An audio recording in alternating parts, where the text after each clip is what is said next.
Welcome to another edition of a Trekzone Conversation. Matt Miller with you at Trekzone HQ. Lee Sargent is back for an impromptu Talkin' Trek. He's watched a few more episodes of Lower Decks and changed his mind. Let's roll the opener and have a chat with him. Beaming around the world for over 450 episodes. Now on Facebook Watch, YouTube, and wherever you get your podcasts. This is a Trekzone Conversation.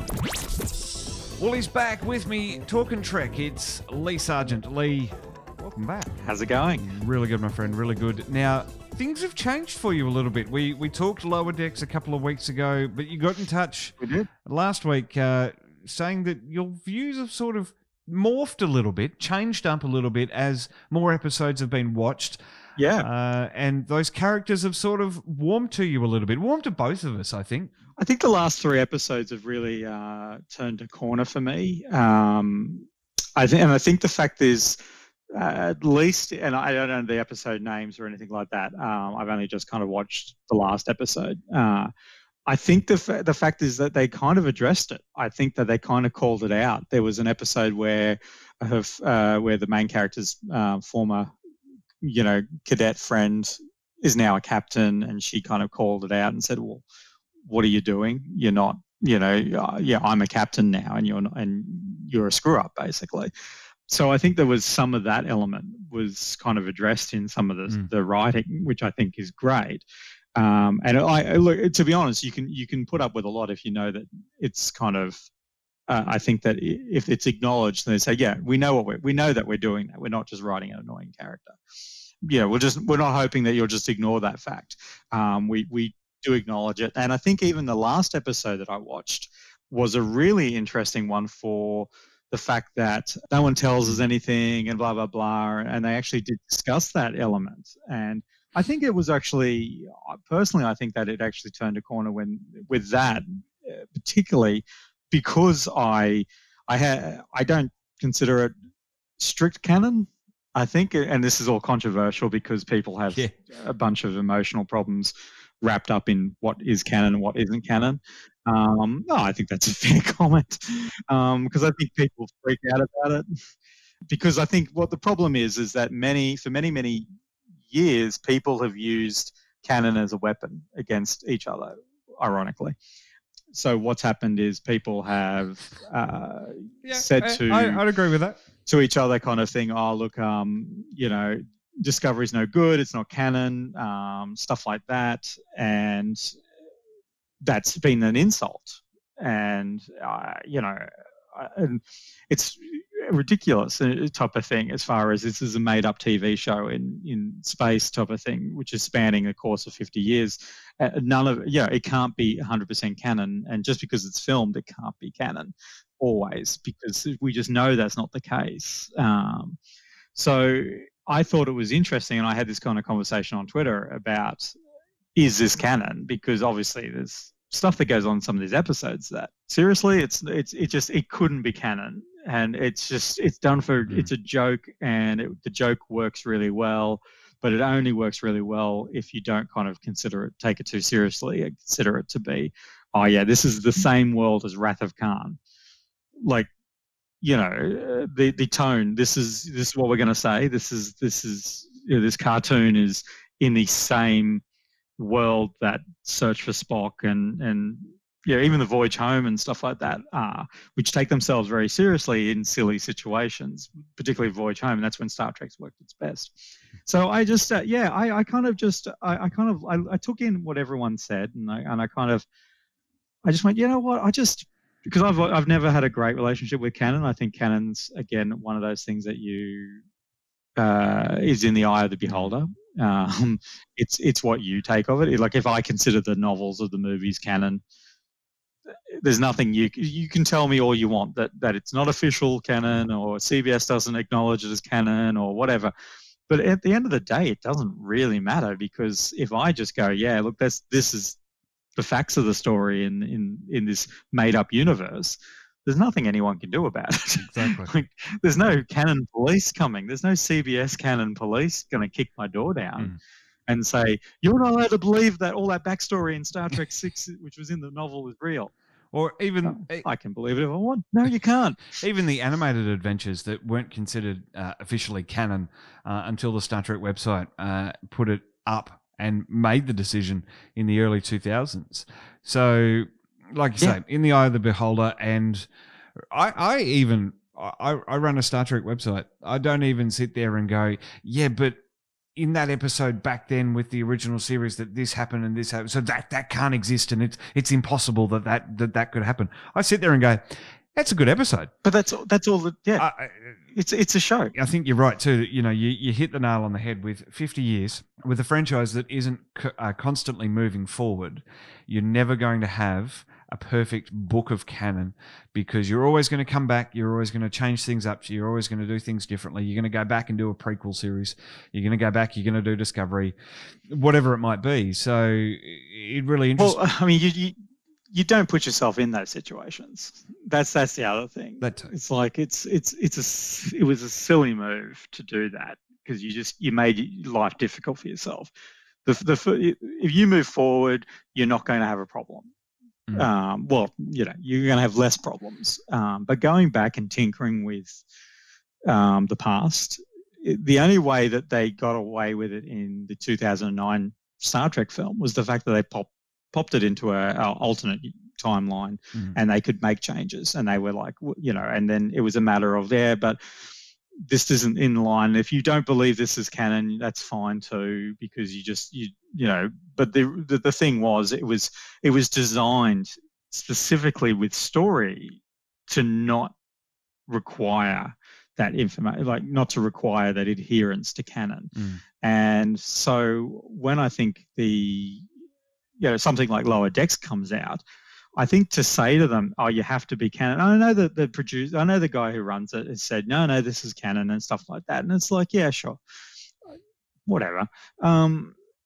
I think at the end of the day, to kind of for a show like Lower Decks to say, oh, we're definitely 100% canon, you can bank on that, blah blah blah. It's just, they're just limiting themselves in the jokes that they can tell, in the believability of it. All that type of stuff. So I just set that all aside. As I said, the whole canon debate, it's a ridiculous conversation as far as using it to offend people who love something, and using it as a defense for people who don't like the thing that you love. It's just, that's what it's become. It's a stick in that arsenal, and it's just, as I say, it's a silly thing, because I mean, even in original Star Trek, you had, you know, James R. Kirk at one stage, and the uniforms are different and all that type of stuff. And it's just like, if you're gonna,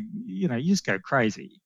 It's the Austin Powers approach to time travel, as far as I'm concerned. It absolutely don't give it too much thought, because you're going to you know, it's great when they mention something, and this is the other thing about Lower Decks. Once you detach yourself from kind of worrying about that, because like you know, as far as canon's concerned, all this that happens is like the ship exists, the people exist, the jokes aren't. The jokes aren't canon. You know, like mentioning Space Seed and talking, you know, and dreaming of the dialogue of Wrath of Khan. They're jokes. They're just jokes, guys. It didn't happen that way. And I think that's the best thing actually about Lower Decks, is that it's quite meta in all those jokes. They can only be, we talked about it in the last Talkin' Trek about how these Lower Decks characters, and they sort of admitted in this latest episode, where they're not told anything, yet they know all the classified ins and outs of the Enterprise D missions.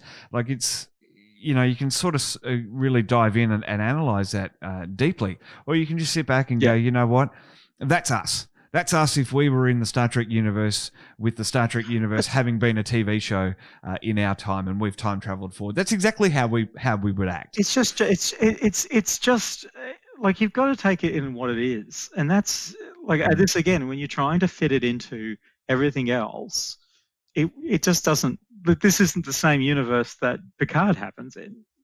Honestly, you know, you got eyeballs being ripped out of people's skulls, and the Romulan kind of the horrors of the Romulan kind of war and stuff like that going on, or not a war or whatever it was, whatever, all the racism going on and the anti using androids and then using androids as slaves and all that type of stuff. Some of this stuff just doesn't jibe. The connection isn't there. These aren't the same people, and this is more of a joke of this is more fun, and I think that's that's actually more valuable than this is my favorite series of the 3 new shows, with Discovery probably being second, and I think Picard is my least favorite of all the shows, and it's the least favorite of all the shows because I think it just decided it wanted to be really bleak, and it really took that bleak to a whole nother layer, and not a huge amount makes sense in the show as far as the dynamics of the universe. But yeah, so Lower Decks, a show that I never expected to really, really like, is actually my favorite Trek right now. This last episode was just fantastic. You got to see old Romulan ships. You got to see kind of the Vulcans. You got to see the Vulcan ships. There's lots of kind of homages to both Next Generation and original Star Trek, which is just, it's kind of that dream come true for people who are really into, again, the canon, people who really love references and canon. This is a dream kind of show, and I think if you're one of these kind of people who hate current Star Trek and you're just continuously annoyed by the fact that there are new fans coming on and enjoying it and stuff like this, I think this is the show for you.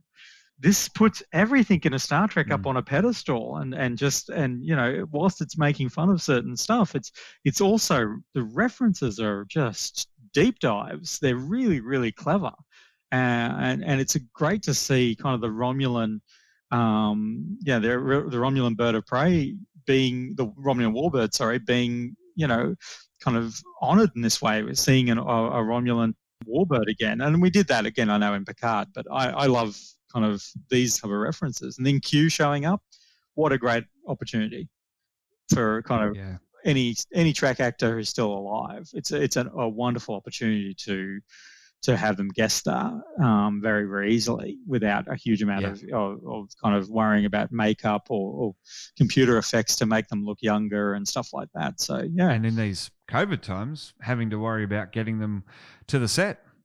You can definitely just send them a package of voice recording equipment and away you go. And it was such a nice touch how they brought Q in. I was always wondering, ever since the announcement that he was coming, I was wondering how they were going to do it. And I think the way that they've done it, they really captured Q's essence. Yeah, I think so too. And I think that's really clever. And you could have so much fun with that. And it also not making him the focus of the episode was very clever. I think having him just as a guest kind of component was really cool. And I just say the characters themselves, as they've settled down, like the main character really settled into the role, which I think is really good. I still think a lot of the stuff that we were talking about, as far as I wish that the main crew were a little bit more professional to offset the humor of that. But I think this last episode really captured that well. Because this whole kind of thing of having them there, and they were doing a great job and blah blah blah. Yeah, I think the episode was relaxed, and that's the other thing too. I think the first couple episodes they were probably amped up quite a bit and trying to make a good impression, all that type of stuff.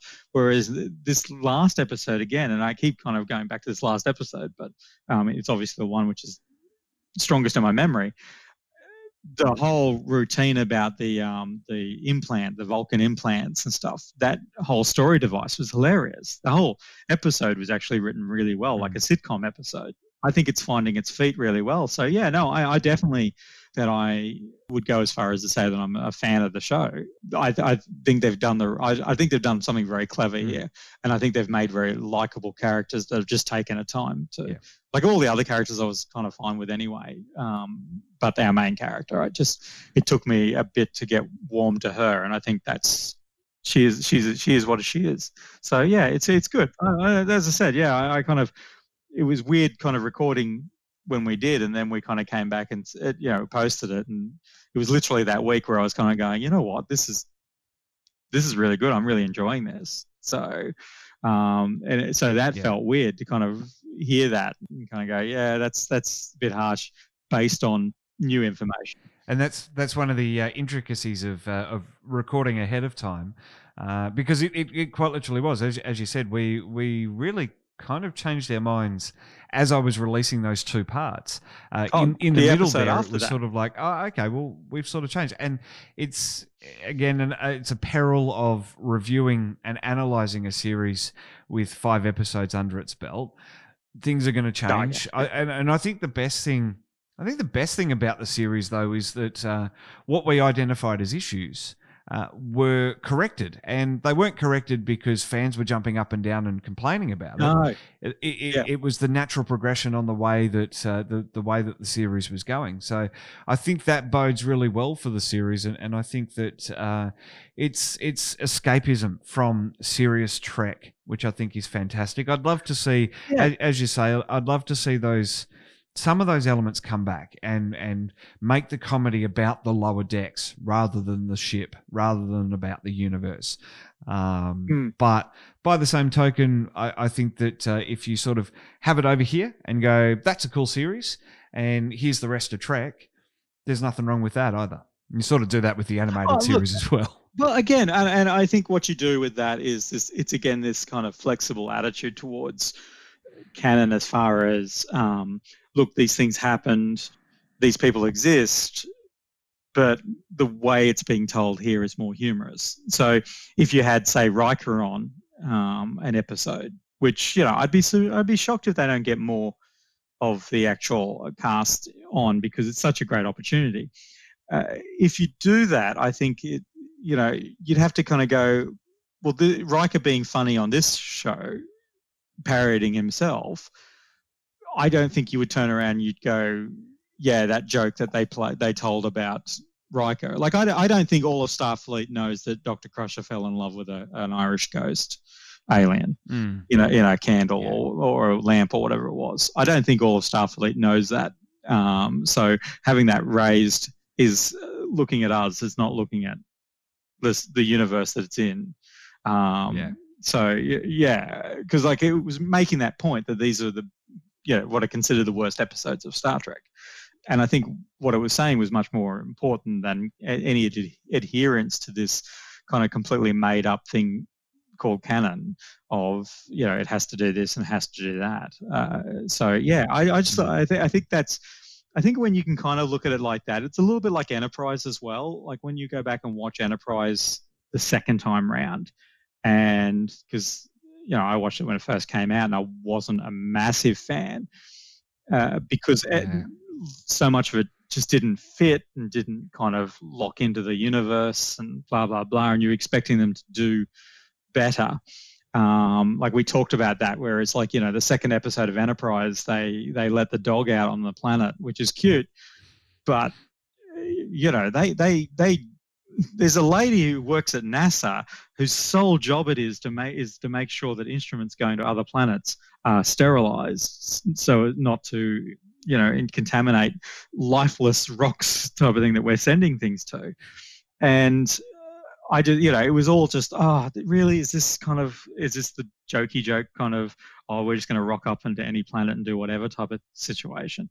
And I really didn't like that. And so that used to bug me in the different episodes. And then when you kind of go back and watch it a second time and you don't have that, it sounds awful, but the hope or the expectations or you can watch it for what it is. And I think that's a powerful thing, to go back and watch it as it is type of thing and just appreciate the characters for what they are. And, this whole thing about the Enterprise NX-01 is not in the Enterprise's wreck deck in that list of these are all vessels that carry the name Enterprise. That's a canon issue that's because they hadn't made that up yet. Not a great idea to go back in time, because you're just hurting yourself. But they did, and it's just, if you take it for what it is and don't kind of get too caught up in it, then the characters in Enterprise are some of the best characters in Star Trek. and it's extraordinarily watchable. And they go on a journey. That's the biggest thing, I think, with Enterprise. They actually have a massive journey ahead of them. And the characters that you see at the end of the 4th season are not the characters that you met in the first season. No. And I think that's ultimate. Yeah, and I think that's where, possibly, not to kind of deviate too much because we were talking about Lower Decks, but I think that's where Discovery's kind of had its issues, where it's been overshadowed by guest stars or, rotating main stars, basically. So first season we had Lorca, and then, we find out that he's not going to stay, he's not coming back, type of thing, for good reasons. And then, of course, then Captain Pike comes in and kind of takes the second lead in the second season. And so all the other characters are just not getting kind of this, they're not solving the problems, and they're not they're like, deferring to the guest star that we have, type of thing, for that season, and not kind of allowed to kind of really grow in their own, like the Next Generation cast did, or the Deep Space Nine cast, or Voyager cast, or the Enterprise cast. They all had a chance to, although in Enterprise you would argue that certain characters didn't get their arcs, but Travis Mayweather. Yeah, unfortunately. Yeah. Which, is a crime. And when you go back and watch it, you're going to go, oh, that's such a shame, and that's a mistake. But they're following that kind of similar kind of issue with Discovery, where some of those characters aren't going on arcs, which is a shame. And the ones that are just fantastic. So more of that, more of focusing on kind of and this is what season 3 will be, I think. I think season 3 will, they'll come into their own, even though I know that we've got a new addition to the cast who looks like he's going to be a fairly important figure in the whole thing. But that's what I like about Lower Decks, is that we're learning about these characters, and they're growing on me, and that's important. So, and without that expectation, with being able to remove that expectation of how does this fit in canon and all that type of stuff, it's just so liberating to enjoy it. So yeah, no, that's so I think it's I just strongly, and I know because we've probably annoyed both sides of the parties. Like, I know I do whenever I can't talk about this stuff. So there's, the extremes on both sides right now screaming at the screen, if they're even still watching, saying, how dare you, canon's very, very important, and how dare you, canon, this isn't canon, and all that type of whatever. I just think that if you have disliked the other Star Trek offerings, I think Lower Decks offers a lot. And if you love kind of the new offerings, I think Lower Decks again meets that middle ground of it kind of ticks a lot of boxes. And if you're just anti the idea of Star Trek being animated and fun, I mean, you're just not going to be happy with it, so it's fine. Exactly right. Yeah, that's your biz, that's your bag. You don't have to like it. I know a lot of big Star Trek fans have gone, yeah, it's just not for me. And I think having so much on offer is what's allowing that. It's Discovery had the pressure in season 1 of being the only Star Trek on. So very, very hard to kind of live up to everyone's things. I mean, you have enough stuff out there, then sure. Some people like Deep Space Nine over Voyager, and they were on at the same time, so they would watch Deep Space Nine over preference of Voyager. Well, then that's great. So yeah. One thing I'd love to see in Lower Decks is less focus on the next gen guest stars. And let's start giving some love. It's almost, Star Trek is almost doing to DS9 and Voyager what Star Wars seems to not be doing anymore with the prequels, in sort of, it was over there and that was nice, but here's where all the action is. And that's sort of what we're doing with TNG. It's ignoring the siblings that came along afterwards. I think this, as a middle child myself, I'm sort of relating a bit to the ignored Deep Space Nine and Voyager. The perfect joke for Lower Decks is having Harry Kim come along, and he's still an ensign. That would be amazing. That would be absolutely Or he's amazing. only a lieutenant junior grade or something like that. He's only been bumped up in one rank. No, an ensign would be amazing. Still an ensign. That would be amazing. I mean, I don't think that would do it. I don't think he would do it, but but that would. I don't know.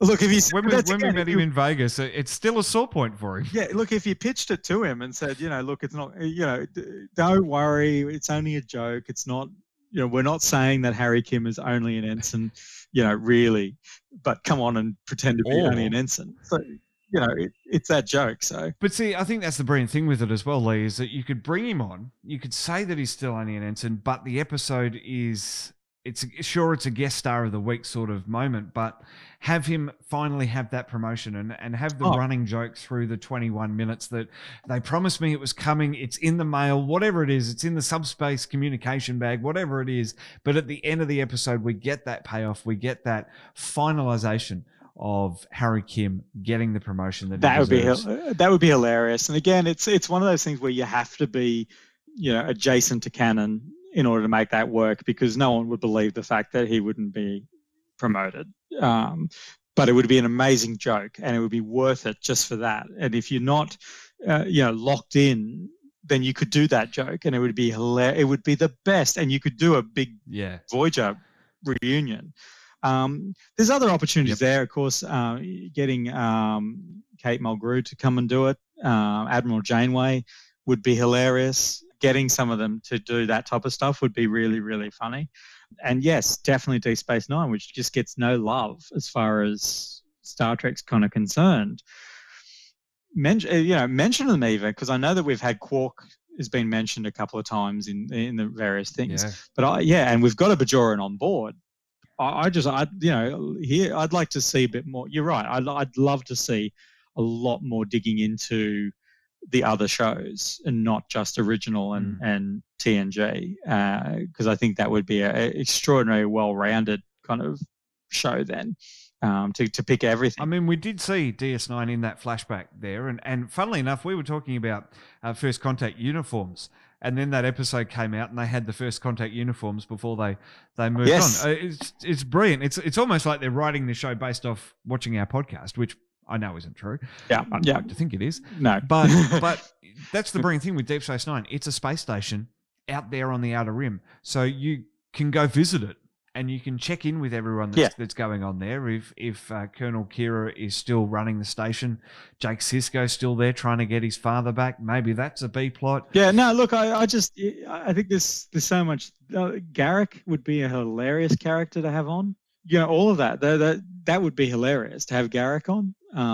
Would be the ultimate joke. So yeah, and I did appreciate that, and I should throw my hand up and say they mentioned Miles O'Brien as the most important figure in Starfleet's history. So look, in fairness, there's a bit of Deep Space Nine love there. So, and I think that's kind of hilarious. Although you could throw that back and say it's still Next Generation. Yeah, bring up those episodes. And I want to see a Voyager joke. I mean, they mentioned Voyager. They've done the Janeway maneuver and stuff like that, sure. But what I think is also interesting, I don't know if you, because I know you don't watch Firefly. Not yet. In the last episode, they mentioned the Crazy Ivan maneuver, and that's from Firefly, as well as from Hunt for Red October, which Beverly Crusher was starred in as well in a very small role. Yep. But the week before, or the week out before that, when they had the characters doing the Ascension thing, where they were trying to become ascending, that character was trying to become an ascended being. I found that one really interesting because and I know that they've done ascended beings in Star Trek, like Charlie X and all that type of stuff, but that's more of a Stargate thing. Like that's a mainstay of Stargate, particularly Stargate Atlantis. But I mean, one of the main characters, Dr. Jackson, was an ascended being for a while. So it's almost like they're referencing other science fiction as well at the same time, which I think is kind of great, because it's kind of bringing in that kind of the jokes on the outside. And they did quote, they quoted something and it was like, oh, okay, that's cool. That's from something else. And I thought that was kind of hilarious. But I'd love to see kind of those type of, what I'm most looking forward to is seeing an Orville joke. Yes. I think that would be the ultimate joke, to do an Orville joke at this stage, would be the ultimate meta universe thing going on is, or like say, like if I was doing it, I would make some sort of reference to the Orville being a fictional show that was on back in the back in the early 20th century type of thing. That would make people's heads would explode. Like people wouldn't be able to handle it. It would be that funny. Or even that it's a holo novel that's available right now, and the latest episode is out. Yeah, exactly. Like, I'm going to go, and I don't know how you even make the reference, but I'd love to see that reference. I think that'd be hilarious. And of course, Battlestar Galactica, we've kind of riffed off Battlestar Galactica in the Picard show, unfortunately, but not for the right reasons. Not for the right reasons, not for the ha-ha reasons. But I love the fact that it's kind of it knows where it's at within where science fiction is in general. So I love those kind of little comments.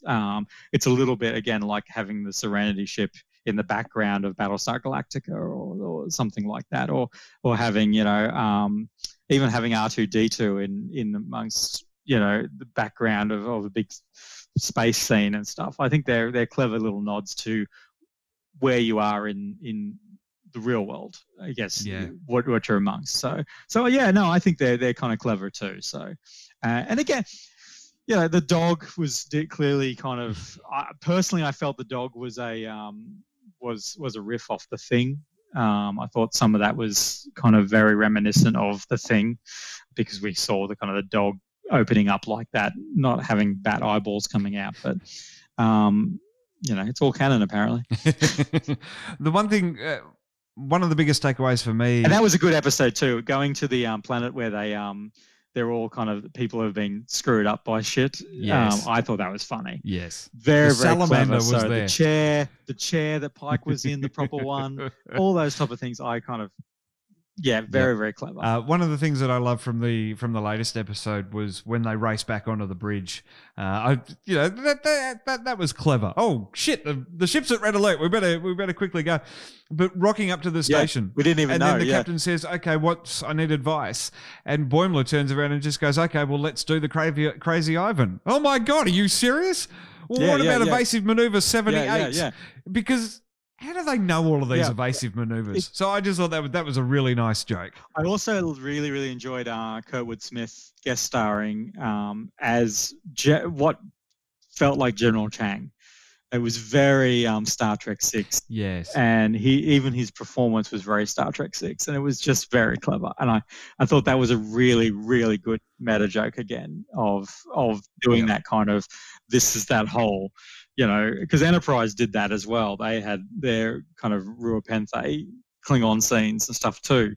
So I thought that was great. I really, really enjoyed that humor in it. So, and again, if I was getting, if you're going to be cynical about it, or you're going to be too caught up in the seriousness of it all, it's like, they're doing this, and it's like it's life's too short, and it's too fun a show not to kind of just let it happen and get too caught up. Exactly right.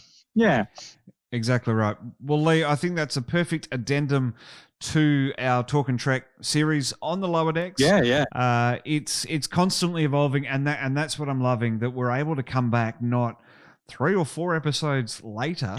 And have a completely different viewpoint. I think that bodes really well for this series, and I think Mike McGarney's doing a fantastic job. And don't get us wrong, it's not like we were ragging on the show originally either. It's like we weren't saying that the show was the worst. We were saying it would help if they did this, this, and this. And then those things happen. So it would be very uncool of us to kind of just turn around and go, oh, yeah, but what about this other stuff? It's like, no, the show's doing what we were whinging about in that particular program. We wish they did this, and this, and then they kind of naturally were doing that anyway. So it was like, okay, well, if we just held on, we would have seen, it kind of grow into that. And I think it's very easy to try and be cynical and be cranky about kind of what's going. Like, Picard's not my bag at all, but that doesn't mean I write off kind of Star Trek, I'm done, I'm never watching any of this crap again because it's, whatever. It's like, well, if they do Picard season 2, and I just say if only, not because I think that it's been cancelled, because I don't have any inside sources, but only because it's just scheduling. 4chan said it's true. Yeah. You know, like it's consistently this, and this is the problem, is that you kind of have this stuff going on where it's like, if it didn't get a season 2, it's only going to be because of scheduling and the world that we currently live in, and changes in the company and all that type of stuff. It's just, these things happen. We do a season 2, I'll have a look. Definitely have a look and be willing to kind of say, you know, where's this kind of gone and stuff. But you know, if it's not my favorite show in the world, then it's not my favorite show. It's fine. I'm all cool with that. But I think Lower Decks is kind of delivering on what I was hoping for, and I think that there would be some people out there who would force themselves not to enjoy it, to spite themselves for some reason. So yeah, check it out. It's you know, I think it's going really good places. Fantastic, Lee. Well, thanks for coming back. Thanks for talking Trek. We're going to do it again when we've got Discovery Season 3. We're going to psychoanalyze that. Season 3, yeah, and see how it's going. Let's just hope they got a good story. Let's just hope there's a story arc that makes sense. I don't know. Exactly right.